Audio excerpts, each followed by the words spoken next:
back to the GSL up and downs. Flying loses his last game. Now we're in a three-way tie. Three-way tie between Su, Sniper, and Byung. The first one today. Yesterday we had 2. Let's see how many we need today to determine who goes to Code S and who takes the 3rd place. Right now we have our first match. It's ZVZ between Sniper and Su.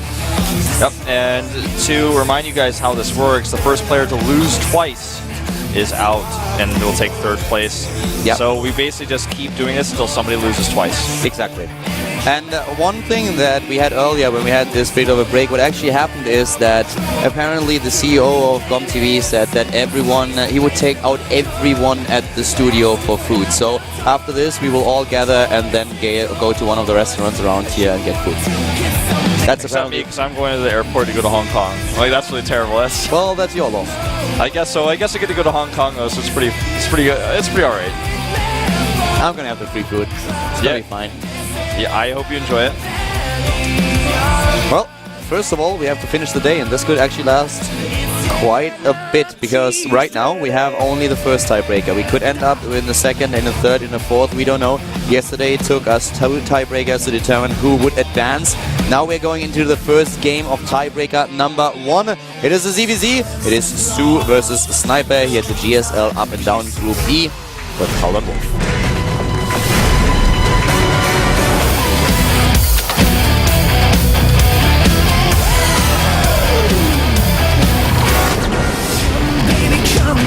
To the top right of the map starts the Casper player. Here we have him in blue. Calls himself. Yes, T1 Su. Su in blue. Su in blue, and also with a win earlier against Sniper in the first game they played today in this group. To the bottom left we have now the MVP, Zerg. It is MVP Sniper. Sniper, great player, has won a lot of excellent matches, most notably as ZVZ Finals. no aggression on this game. Sometimes on a map like Daybreak you see a player go into a tent pool with gas trying to be aggressive. We've seen build order wins like this, because the normal opening that most Zergs go for on a map like this is actually heading into a hatch first. If you don't start with a hatch first, then it's only because you assume that your opponent might start with an early pool and you're a little bit afraid of being blindsided. Yeah. One thing to think about now when we go into the tiebreakers is that this is the point where none of these players could have prepared for this. You can never prepare for a tiebreaker because you don't know who's going to win what match or that you're even going to be in it. Well, you only prepare for each player one time if you even do that much with this many players in the group. So right now everything they do is kind of on the spot. This is almost like trying to get points on the ladder or something. Obviously this is more important than that, but they can analyze their opponent's names and styles. This is a little bit different from the ladder in that way. But basically what I'm trying to say here is this is very freestyle, what happens now in this tiebreaker. Exactly. This is a different skill set that you need. In all the other games you could prepare a certain build for your opponent. You could have your team help you out, analyze strategies of your opponent on certain maps. This is not the case anymore. Now you have to freestyle it. You have to play what you think is the best strategy in this scenario. And it's also a matter of exhaustion at some point. So far we had a pretty fast group. It was only 5 players today since Wayne got his seat into Code S. So we've been here for roughly 3 hours now. Yesterday it was more like 6 hours when suddenly the tiebreakers happened. So it's a little bit of a different situation, but it's very... It's just for your mental... It's very stressing mentally. Yeah, it can be very stressful. And luckily for these players, unlike the players yesterday, they're not going to be exhausted and want to be going to sleep. They're just going to have to stick in here. Zerg versus Zerg to start things off. And so far, very similar builders. In fact, both players are going to have this speed research at the same time. Yeah. What we had in the game number 1 was Su going for a speedling aggression on roughly 15 harvesters.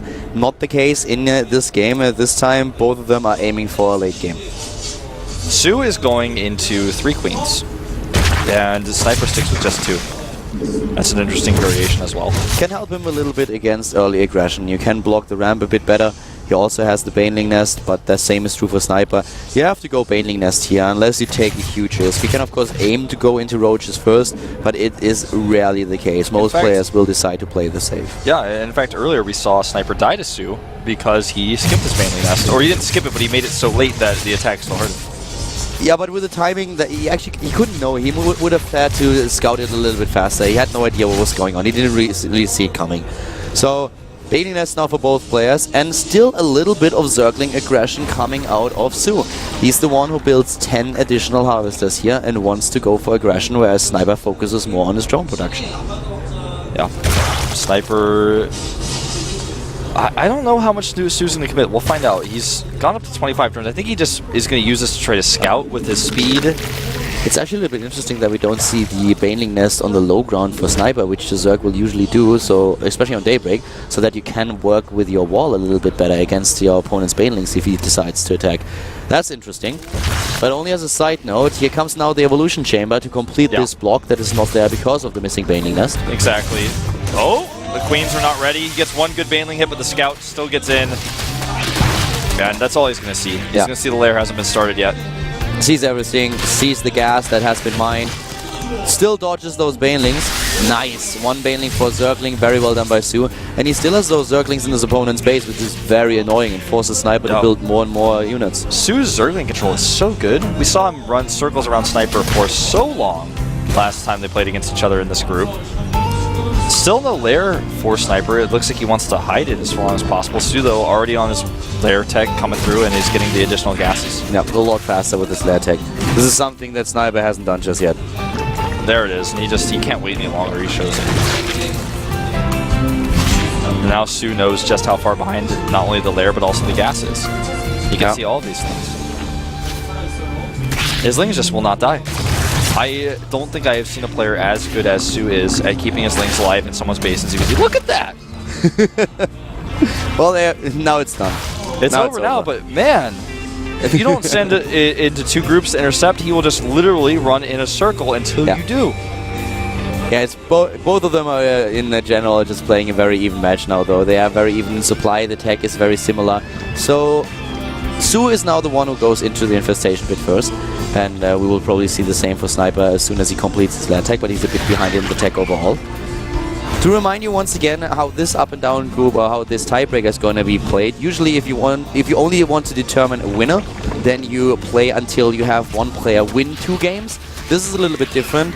We are playing to find out who first loses 2 games, because we don't only need one player, but we need 2. We need the one who goes straight into Code S, and we need the one who ends up being in 3rd place. Yep. Oh, good Baneling hits for both players, actually, which kind of evens things out. 3rd base is coming up a little bit faster for Sniper, and this Baneling could change a lot. Sue already has his Infestation Pit. He's not used it at all, though. And he will not be able to hold this 3rd with this Zerglings alone. He needs the Roaches. There they come. He has to be careful of the Roaches, too. He does not get surrounded. Yeah. Well, nicely done. So far the 3rd base is definitely safe. What I really like about Sue is that he adds the gas while he's building the hatch. This is something that we don't see Sniper doing, which means that he will be the one who has less gas than Sue. Oh, actually, it's exactly the other way around. Sorry, I mixed the colors up here for a second. We have Sniper with the gas early, and Sue is the one who misses to get his extra extractors to immediately start gas, which gives Sniper the advantage in the gas encounter.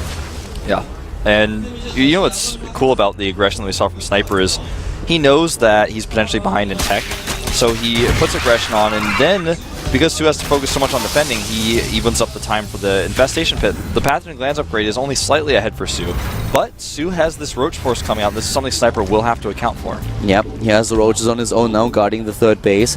And here comes the double extractor for Sue to the right side of the map. A little bit late, as I said. We have more gas now for Sniper just in general. Yes. And Sniper just continues to have this map dominance, but Sue... both these players are getting the Infestors now. They're coming out at the same time. It's kind of like the game has equalized. Double Overseer. Interesting. I want to see what exactly he's going to do with it. He could go for a Contaminate later on. He could just be sure that there are no burrowed Infestors going his opponent's way, so just as a precaution. Yeah. But that's an interesting move. you know, he could just get the vision with Overlords otherwise, because right now he has his Overseers just, you know, scattered around the map. I'm a little bit surprised by this as well. It's either for borrowed Infestors to have a precaution here, or because he wants to use Contaminate later on. Or get the earlier scouting formation. Does a little bit of damage. Ling Run by at the 12-minute mark, not something you're going to expect. 4 Harvesters killed. Sniper takes down 4 drones. Still a very even drone count in general. Worker supply, as you can see, 68 or 64. Sniper has just a slight lead in supply. He is really starting to max out in roaches. He's even an Infestor count. A 30 supply lead is pretty significant here, so if he attacks, if he hits a good timing, especially with this +2 attack upgrade, he could do a lot. Yeah, he's going to have that slight window. Uh-oh, he's going to lose his queen. Well, good micro. I think he can save it. Yeah. If he runs circles around the roach, he should be fine, but it's going to be really close, too close. Wow, that was barely not enough, and he cannot attack in this position. He gets trapped. Only 6 roaches get trapped, though. Yeah, but this is 6 roaches that he's going to lose. The second fungal hits. He needs to find a good position here. He still has the supply lead, and he also has the +2 attack upgrade, which Su doesn't have right now. Sniper has an advantage. Yeah, he has more fungals available to him, but he's so late on the fungals that it may not matter. Well, he's dropping them now, and he's trying to get close to his opponent's Infestors, but Su is the one who suddenly takes a huge supply lead, since this battle did not really work with the positions that Sniper wanted to take. Yeah, the Infested Terrans here just way better for Su as well. Much better positions, much better engagements. Yeah. Every time Su took the battle, it was in his favor. He had the defender's advantage, and now he's got a counterattack coming. Sniper had the upgrade lead, but he could not use it. He was too late with his Infestors. The fungals were there a lot faster for Su, dropping on the health of Sniper's units. And now he's gonna lose a few Infestors trying to run away and get into the choke point position. Bam! Second one is being attacked, just barely able to escape, and Su doesn't make the mistake that Sniper made. He's not engaging into a choke point before he has the high ground vision. Yep. Sniper is desperate to defend now. He needs to take those same engagements that Su took defensively. And Su is even offensively killing the Overlords on the map with his Infested Terrans right now. This is going to eventually supply block Sniper if he kills too many of them, but it just limits the vision of Sniper. Sniper won't know which direction Su's going to attack from. Nice attempt to run into the main base for a scout. Doesn't really pull it off. Third base is still under pressure, and now a few roaches get into the main, and this is actually enough to damage the economy quite heavily and take down the queen. Oh, gets the queen. This is a big problem for Sniper. He's losing queens left and right now. He can easily one-shot drones too. Su has a large army that if he can get into the natural with, will destroy any army Sniper throws at him, and he gets in. So I can't believe Sniper allowed this. He didn't have Overlords to spot because they were taken out earlier. Great fumbles for Su. Sniper is in trouble. Sniper has the better concave, so though this is the one advantage that he has in this fight, and he's trying to use it. He's running in, and he is dominant in this fight. Yeah, the concave really turning things around for him. Su has the upgrade lead going forward, but Sniper has now the map presence. He's going to be the one doing the counterattack. We've kind of had a back-and-forth tug-of-war in this game. He has a massive supply lead now. He's suddenly 50 supply ahead in this game, he is definitely pushing all the right buttons. Yeah, this is the difference between this engagement and the last one is that Sniper is much more ahead now after the attack than Su was last time, so he has a much more dangerous army moving across the map. He will have to deal with this run-by, though. He also had the upgrade lead. Once again, he was on the first armor upgrade before Su started or completed his own. Now he's on his way to get +2 armor and also Hydralisks. Yeah. See if the Hydras come into play here. Yeah. He wants to attack right now. If he can take this base out while taking his own fourth, he will take an even bigger lead in this game. Good fungal so far from Su. He has more hit points on his roaches, but his roach count is just way too low. Here come those fungals for Sniper. He already took out the Infestor of his opponent. He's still in a lead, and he has not really an arm supply lead anymore. But he is still doing so much damage. The upgrade advantage. The upgrades are even, but Sui doesn't have what it takes to push his roach force count back. Is too low. 28 to 14 here. He doubles it. More roaches being produced right now. He's taking this momentum and he's running with it. He's definitely taking it. I mean, at this point, once again, we have just a better economy for Sniper. Fourth base being built. Pressure at the third of Su. He doesn't have the production. The upgrades are much better for Sniper. He's going into Hydras right now. It looks really bad for Su. It really does. No mining here at his third base. He will push this force back. Maybe he gets some Infestors, but with the reinforcements, Sniper has too much. Even some Infested Terrans being added now. And they do the extra damage. Comes in with the flank. GG. GG and game over. Sniper takes it. Su with a loss here. Sniper's not out of this yet, though. He's going to have to rely on Pyong also defeating Su. Yeah. We will actually also have the third game. I thought about it. We have a little bit of a different situation than we had yesterday. Yesterday we needed 2 players to advance to Code S. Didn't matter who was ahead or who took first place, who took second place. It was basically the same. We only had to find out who would be the one to drop out. So in all the tiebreakers that we have now, even when we have one player losing 2 games, then you already know who will not go to Code S, that we will have a result. But we will still need the last game, the third game, to determine who takes the Code S spot and who takes the third place. Yeah. So a little bit of a different scenario that we had yesterday. We have to go through all the games in a tiebreaker, even if we already know who will not get a chance to either take third or second. This is exactly correct. Su will play Byung, and the map that they are going to play on is going to be Icarus, in fact. So Icarus is a map that these guys have already played against each other on. Byung took the game with his Marauders. Exactly. So Byung had a winner in this scenario. He was able to take the lead when he defeated only Roaches. Now we are going into I would say probably a very different game. I think. Su looked a little bit weird in this match, and he's now in a position where he's with his back to his wall, of course. If he loses here, then he will definitely not advance today, nor will he get the third place. He wants to win, he wants to take down Byung, and we are going to find out if that actually happens. Game number 2 is about to be started. Here we have our players. To the left, the CJ Entus Terra player is Byung, and to the right, of course, for SKT1, Su, who just lost to Sniper. Icarus is such a tough map for Zergs to play in the longer games, but they have some aggressive timings they can use. Su went for Roaches, but not aggressively, more so passively. So what Byung shows this time, he went for Barracks play heavily. Casper versus Casper, let's find out who is taking this game.